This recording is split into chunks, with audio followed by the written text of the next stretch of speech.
తూర్పుగోదావరి జిల్లా రాజానగరం నియోజకవర్గ గ్రామీణ ప్రాంతాల్లో సంక్రాంతి సంబరాలు ప్రారంభమయ్యాయి. సాంప్రదాయబద్ధంగా తొలి రోజు భోగి పండుగ పురస్కరించుకుని తెల్లవారుజాము నుండి భోగి మంటలు వేశారు. ప్రధానంగా రైతు కుటుంబాలు ఈ భోగి పండుగ సంక్రాంతి కనుమ ఎంతో నిష్ఠలతో చేశారు.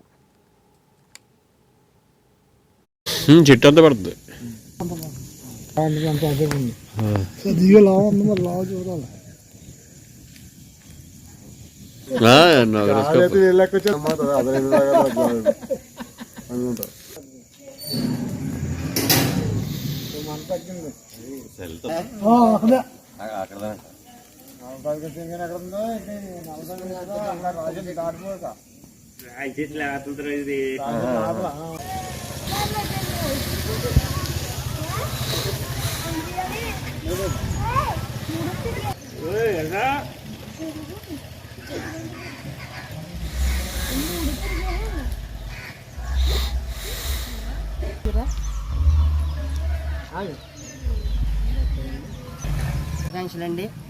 ఈ రోజున మా గ్రామంలో ప్రతి సంవత్సరం కూడా సంక్రాంతి వేడుకల్లో భాగంగా ఈ రోజున భోగిని పురస్కరించుకుని భోగి మంట తెల్లవారిని జామునే లేచి భోగి మంట వేయడం జరిగింది.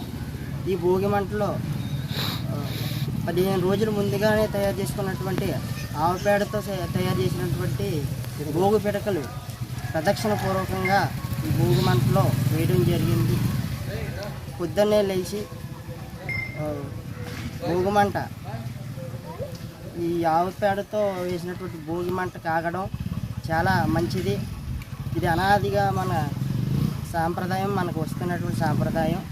ముఖ్యంగా భోగి పండుగ అంటేనే రైతుల పండుగ అని చెప్పుకోవాలి. చేలో ధాన్యం పండి మన ఇంటికి వచ్చి డబ్బులు ఉన్నటువంటి సమయం ఇది.